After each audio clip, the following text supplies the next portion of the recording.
Farzand sizniki. Undagi kamchiliklarini qancha vaqtli bartaraf etsangiz, shuncha yaxshi bo'ladi.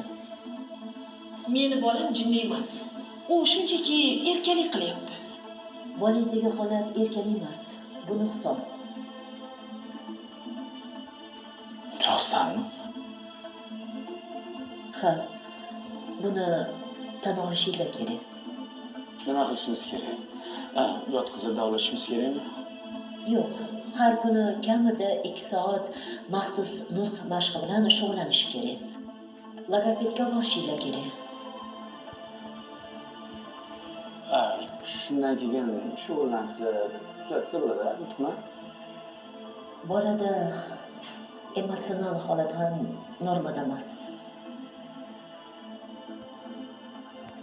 U o'zini boshqacha tutyapti.